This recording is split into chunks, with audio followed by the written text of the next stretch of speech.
Civility is having a moment. There are pledges, toolkits, and initiatives sprouting up across the country, including right here in Colorado Springs. Today, I want to explore civility in our community, and is the conversation going in the right direction? I'm Brenda Morrison, and today is the second series on the Hub, Hearing, Understanding, and Bridging. You're listening to Studio 809 Podcast. This is what community sounds like.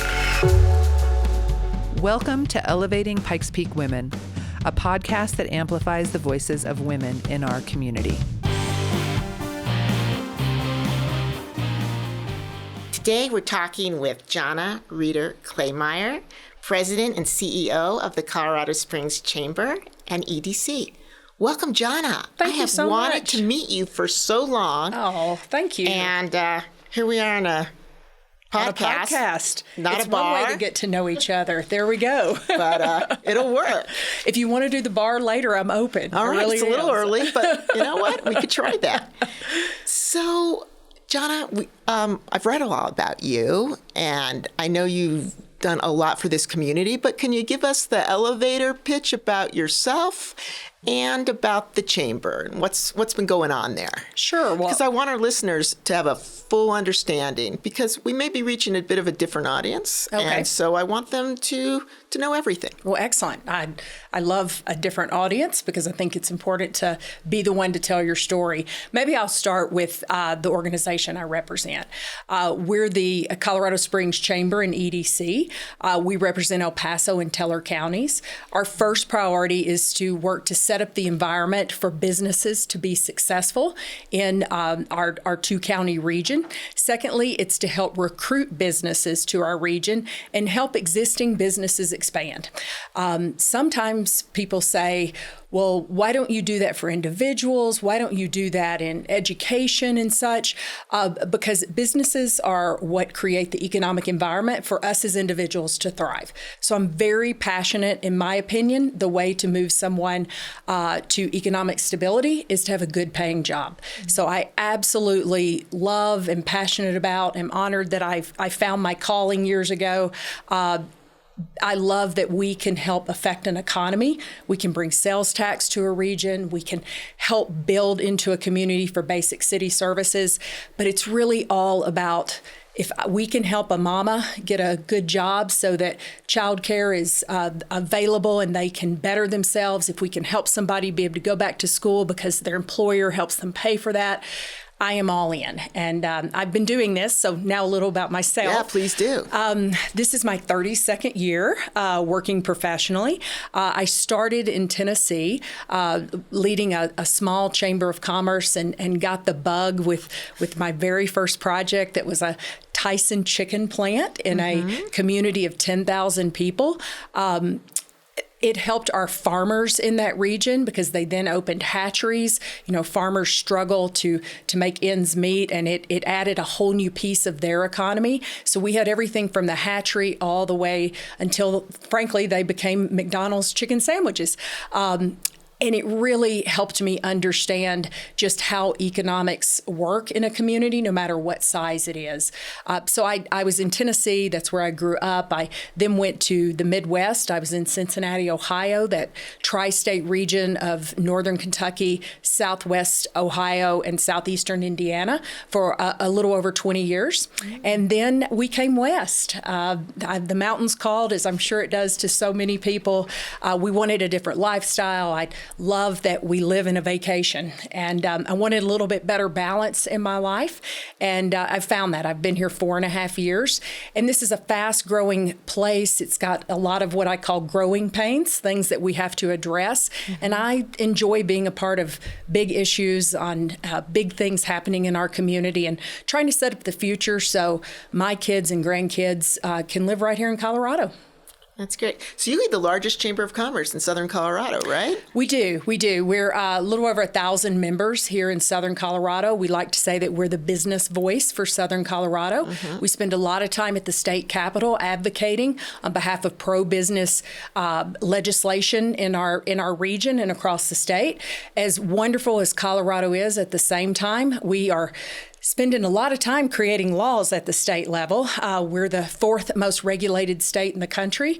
We have added more and more regulation each year on businesses. We keep adding a lot of fees onto individuals and businesses. So it's become a state that's hard to afford to live in. Mm-hmm. And we are reaching a critical moment in our state that while there's many great ideas that people want to put into place to help others, and I'm all for that, we have to also be able to afford it. Mm-hmm. And we can't be a state of haves and have-nots, and at the same time, we need to ensure that those that are the haves don't choose to move to another state because they have that opportunity. So when you're passing over 500 laws a year, it's hard for us to even keep our businesses informed on what they need to do to comply. So as you're jumping into advocacy and public policy, we're gonna head right in. Okay, well, all right. Maybe not exactly head right in, but we'll be easing into that direction. Okay. Well, here's where I want to start. This is about from your perspective because you're a thought leader in this community. You are a woman in a leadership, in a powerful leadership position. And, what you say has a lot of mojo here. And I think as Pikes Peak women, we're proud that we have a woman as the leader of our chamber. Thank you. And so, but we're going to be talking about civility. And where does civility belong in a community? So from your perspective, does civility belong in a community conversation? Oh, my goodness. Absolutely. It's particularly when we're talking about economic development, attracting talent and a regional reputation. What role does civility have? I mean, how does that figure in? I'm smiling at you because it absolutely plays in. I tell many of our elected officials and decision makers that as a family, as a community, we really don't need to air our dirty laundry on the front page of the newspaper. Or I guess today on social media, not many people are reading newspapers today. We really need to try to solve issues behind the scenes. Civility does matter, and finding compromise, finding healthy discussion and debate should be in any discussion. I know I make better decisions when I get different opinions, different leaders at the table, different people that have different perspectives. One of the things I love is that I'm not from here. So I have different experiences. I've come from a different culture. And I think that that's important because I bring something different to the table. To answer your question, Brenda, I do take my position very serious, and being a woman in this position. I didn't know it when I took the job, but I'm the first woman that's ever been in this position in the 140 years that the Chamber and EDC have existed. Well, I know that. So. I was a little surprised, but at the same time, I know it's an awesome responsibility, and I want to represent all of us in a positive way and be at the tables. I do think it's important. And at the same time, that's not always what I lead with. I want to be sure that I am thought of because of my experience, my commitment, my passion for what I'm doing. And then, yes, I think I bring a different perspective being a woman. So the chamber sits at this intersection, right, between business and civic leaders and elected officials. And sometimes, not everybody sees eye to eye, right? The business may not see eye to eye with elected officials. You and I were just talking about it, before we went on the air. Tell us a little bit. Are there some formal norms, some organizational rules? How do you reinforce civility at the chamber? Yeah. So I would say, number one, we have to lead with who we are. People may not know, but a Chamber of Commerce and an economic development organization, we're a nonprofit and we're nonpartisan. I often say to people when they want to drag me into a political debate or picking a winner or loser, we are nonpartisan. We work with everyone. Whomever is elected, that is who we work with. But we also are not government. So we don't always agree with our elected officials. We're no different than your average citizen, that we're working to influence, we're working to use good data-driven decisions to make our case of why we think that our opinion matters. And in most cases, we're trying to influence, to sway their decision-making. That's part of our democratic right in the United States, and we're thankful we have that. As far as my members, honestly, I don't have as much problem with my members on their civility as I often do with just the general public. I find that often it is a lack of misunderstanding. So understanding the issues, understanding decision making, understanding processes. I've been appalled at times at when I've attended city council meetings and the way that some of our citizens treat our elected officials. Some of the ways that they, rather than having discussion and debate, they're yelling, they're cursing. I've been in open meetings, public meetings for constituents and people in our community where we're discussing even different economic development projects. And given my background, I am pro-smart growth. Growth is going to happen in our community, whether we want it to or not. We live in a beautiful place. It's a strong economy, and people are going to come here. Businesses are going to be interested in coming here. But we can decide what our future looks like. We can decide what that growth looks like. But I don't think it's healthy when people come into a forum and have such a visceral opinion over what they think is right, and I respect what they think is correct. I try really to stop and listen to where the other person's opinion is coming from, their position is, and then I try to ask really good questions. And that's what I hope that even as general citizens in our community, we will do versus jumping to conclusions. Some of the things that are said to myself and other people in leadership positions are somewhat slanderous. I would agree with that. No, I would agree with that. But I want to just, I do agree. I do think the public oftentimes definitely does not behave well. But also, speaking of that, and this just kind of lends to where I was going. So many organizations do really good work internally, exactly what you're doing. They model good behavior, they make decisions well. But to be honest, when I take groups to city council meetings or to the legislature or to Congress, and to be honest, our elected officials necessarily aren't always acting great either. And so I think what we're seeing is we're seeing poor behavior, possibly on both sides, but we also... Fair. I do want to say, when you said it, I was immediately thinking of, I was just at city council meeting last week in Colorado Springs. And so, we come from our experiences and some of the name calling and things to those on the dais, and all of them were very professional. But you are not wrong. Some of the absolutely appalling behavior we have seen at the state level and the federal level, I think it's embarrassing for our, not only for our country, for us as individuals. It's an easy fix. Model the behavior that you'd like to see from others. Believe me, we all have feelings. We're all human. We're all emotional about if we're passionate about our positions. But I do think there's a time and a place for everything.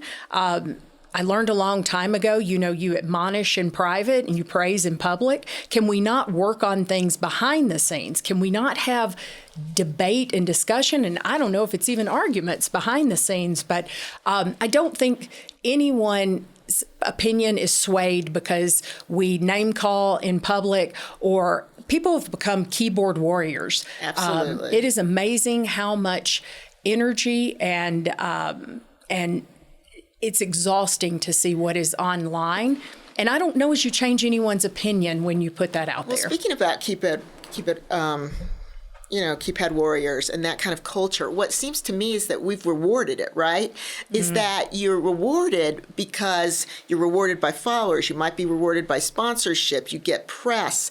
And so this is, we might have thought at one point it was, somebody in their basement, but it's not just somebody, in their basement. This is a lot of people who you rage bait because it works. It raises money, it gets attention, and we're seeing it from all different leadership positions. Well, and let's not forget our media. There's an old saying, if it bleeds, it leads. And so the negativity, what can be put out into the media, whether in all kinds of forms of journalism, And I mean this with the extremes on both ends of the political spectrum.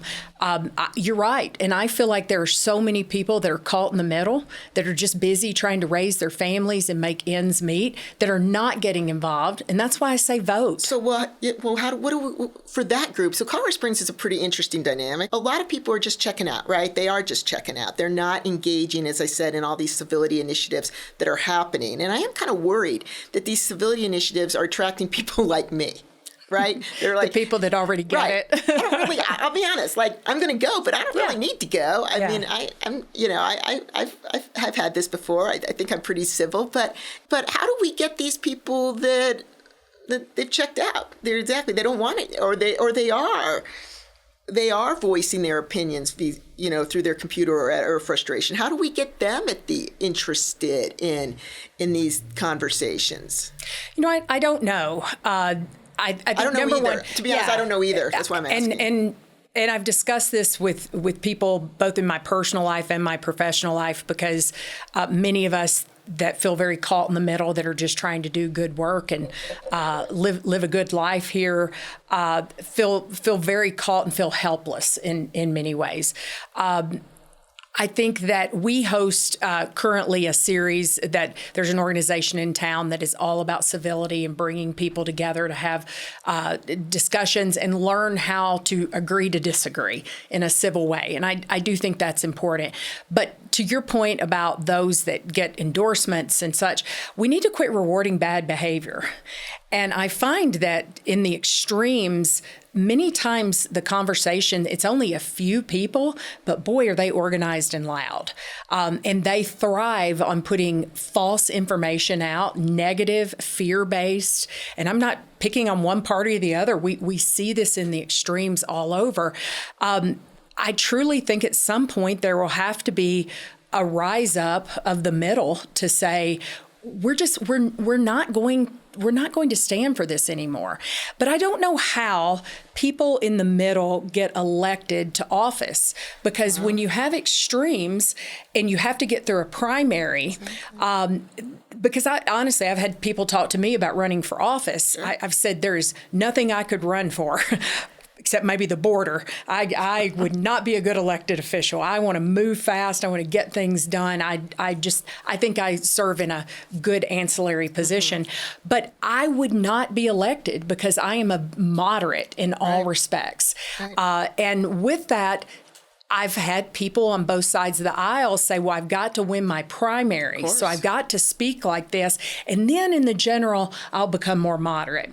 And I think we've seen that through the years, but it's gotten so extreme now. That used to happen a little bit more than it does now. It absolutely did, yes. And so I don't have that answer either. So I've been trying to figure this out, right? So you can take these trainings and do these things, but to be honest, I've been thinking a lot about this, and a lot of these civility trainings and civics, it's about us. It's about us taking responsibility. But I've been wondering, how do we get our elected officials to be basically having the same conversation we are, but doing it? I've noticed that, I'll be honest, that the congressman from this area hasn't held a town hall meeting, I think, in a long time because of what you said, because it's unruly, because people are mean, they don't behave well, and I don't blame him for not having one. On the other hand, I do think that people deserve to see him in person and not necessarily on Zoom or in a curated in a curated context. So I've been thinking,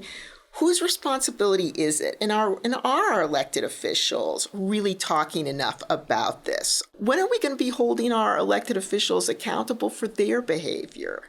Well, to go back to the beginning of your comment, we have a great relationship with the congressman, and when we call his office, his team gets back to us, and we have conversations, and I've had many say that they do get a response. And I feel the same way about our two state senators. I think it's important to write letters and to reach out and to be sure you're getting to know their staff. And these are some of the Senator Hickenlooper and Senator Bennett. Correct, right. Yes, and Congressman Crank when I referred to all three of them. So I think following the processes, and we do that. I'll leave it up to their offices to explain why they do or don't have any kind of forums. But if they're not going to be beneficial, I'm not going to hold a forum where someone just sits and yells at me and doesn't give me the chance to explain. We quite often use third parties for data that we're sharing, and it amazes me how people just dismiss credible data because it doesn't fit their narrative. I think it always comes back to, what can we control? We can control ourselves. We can control our own actions, and being what we want to see in others, it matters. And being a part of the process, it matters. But the way you show up, I try to always think about, would I be embarrassed if my 2 kids saw me act this way? Right. And boy, that usually puts me back in line. Because I want them to be proud of me. Sure. And I have an opinion, and I do my own research. I think that's also important, that we not just chat GTP and assume that's the truth on everything. It absolutely blows my mind what people put out there sometimes as the gospel. I tell young people that I mentor, get your sources of information from at least 3 sources that are usually on opposite sides of issues, because the truth is probably somewhere in the middle. Right. And then be sure that you're well read on your own, not just taking in information from those that maybe have like opinions as you. I think all of that matters. And then at some point, our Constitution was set up in a way that if we swing too far one way, our pendulum usually swings back another. Now, I was not alive in the 60s, but I have had this discussion with my mother on several occasions to say, it feels really daunting to me right now. I get overwhelmed and discouraged sometimes when, you're working 15-hour days to try to help a community thrive. I really believe in the work that we do. And I'll say, Mom, is this the worst you've ever seen it? My mom's in her 70s now. And she has said, no, it was worse in the 60s, Johnna. It was worse, which I thought was interesting too. And I said, tell me more. Because women were fighting for their rights. We were fighting for our ability to be in the workforce and be paid at an equal rate. We were fighting for health care and our decisioning. The Vietnam War that my father served 2 tours of duty in, the decisioning was so political and it was so crazy where people were. And it's helped me to think about, okay, nothing new is under the sun. We swing the pendulum one way. How do we swing it back the other? And I do think that it starts with me. It starts with the individual. Yeah. What are you willing to do yourself to show civility? What are you willing to do to compromise or listen to another person's perspective and take that in and process it and think, maybe I don't have to be right all the time. Yeah. Maybe there is some common ground we could find. Did you read the Doris Kearns Goodwin book about her husband and her about the 60s? Yes. Excellent book, an unfinished love story, to be honest. Just want to put that out there. Very interesting, well-written, not boring book about the 1960s and the evolution of some of the policies, including Medicare, Medicaid. Yes, and crazy times. Crazy times. But I guess, to me, I wasn't really conscious in the 60s either, but I've been thinking a lot about it. The difference is, and there's no doubt, is that, we had 3 news stations and local newspapers and news wasn't diffused, and you couldn't get when Walter Cronkite went to Vietnam and Dan Rather went to Vietnam and said what was happening, people were like, wow. They believed it. Right, they believed it. Yes, now, now you don't know who to believe, what to believe. Something's on AI, something's not been AI'd. You have to ask yourself, has that been AI'd? Often they're not used on the issues. Like it's like 40,000 feet. Talk to the person and make sure you're hearing what they're saying, but it's not usually on some kind of contentious issue, right? Where like where you and I may even have, you and I might have disagreement, we might have a disagreement on anything. And so we never seem to practice on those kind of contentious issues. Yeah, until we're in them. And the moment, yes. Right, and then you've completely lost it. But so you're saying that at the chamber, you guys don't do any kind of like leadership training or those kinds of training at all for your members, or? Oh, I mean, absolutely. That's why I said we host an organization, a third party that does civility conversations in our community and around the state. We do a ton of leadership training. In fact, we have what we call rising professionals, and it is all about those that are maybe I'll call less seasoned than me. I'm not going to say younger. I'll just say maybe a few years less of experience, because we do think it's important to be training the next generation.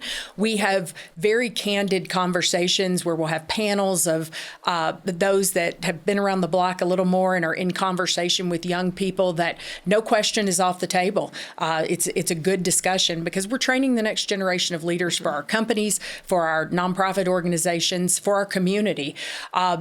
We have a government affairs council that is quite diverse in their opinions. You said, how do you get 1,000 members to agree on something? Well, you don't get them to absolutely be 100% everyone is happy, but we do have every single week discussions on the 650 plus bills that have been introduced at the state this session alone since January, because we want to be sure that anything we're taking a position on, where are we finding that it needs to be amended? So that we didn't say we're opposed. Right. We're for. Where do we need to come in and give our opinion for Southern Colorado businesses? Because quite often our voice is not heard at the state level. The decisions are made by the more populated areas. That is where the majority of our legislators are located. Some people would include Colorado Springs as being in the more populated areas. Well, we now. Absolutely, at 750,000 people, we are. But you know what? We have no one in leadership positions at the state level. And quite often, we also have no one that is a moderate in a leadership position. It's extremes at our state level right now. We have not had the minority. I wouldn't call Senator Coleman extreme. I would say that Senator Coleman is reasonable to talk to, but he quite often goes with whatever the majority of leadership says the party will do. And what we're often asking is just finding moderation, just hearing from those with a different opinion and finding compromise. We often are not seeing that on energy legislation. We're not seeing it on business legislation. I know energy's been a tough one. Energy's sure been a has. tough one. Yeah. There's no doubt about that. I've been following that one. But just because it's kind of fun, and this is the last one, do you think one of the reasons why Colorado Springs isn't in the leadership is somewhat because of the reputation of the city? I think that's an old reputation. Okay. I mean, look at me sitting in the chair I'm sitting in. I know. I mean, I realize it's an old one, but I'm not sure, because I split my time between Denver and Colorado Springs. I'm not sure when I tell people about Colorado Springs that residue isn't still prevalent. Which I think is an excellent example of where you had extremes in the 90s, and we don't have that today. It is not so extreme on many issues when you're putting people like me in positions that came from another place that is obviously a female, I hope, thinking about big issues at the federal level. Our city has grown immensely. It absolutely has. And I think that that's also added to a diversity of opinion and experiences. But quite often I will hear people, particularly from the Denver area, that really enhance old stereotypes of our region, because it usually plays to their advantage. When you can instill fear in people of that we are so extreme, we don't want to work with other people, we're excluded. There are still a few legislative examples here that are still a little. There are examples on both sides. Absolutely. So, absolutely. And are there times I want to kind of hide and watch over some things that are said by. Absolutely. I would agree. I hope you feel the same. Absolutely. But at the same time, we've reached out to the Denver market. We now partner with the Denver Chamber and EDC to promote the whole Front Range as one mega region. Right. They work on projects, and we work with them because we believe if any business is thriving in Colorado, it's good for all of Colorado. Sure. But you would have thought I was doing something dramatic when I said we're going to work with the Denver metro area. So this is an example of that's good. I think where do we see the change? It must start with us. Yeah. Well, Thank you. So I came into this conversation with a lot of questions, and I still leave with more, but I think that's the point of this podcast. But thank you for your willingness to engage in this topic of civility, because the need is real. But I'm still sitting with the same question I started with. Yes, we're accountable, exactly. The change does start with us, but also how do we hold those with a louder voice accountable? And how do we get that done? And we may not have the answer yet, but I'm going to keep asking that question. And if you'd like to read the piece I referenced today, Change the Terrain for Deliberative Democracy, it ran in Colorado Politics last month, and I'll link it in the show notes. I'm Brenda Morrison. Thanks for listening to Elevated Women. Thanks, Brenda. Thank you.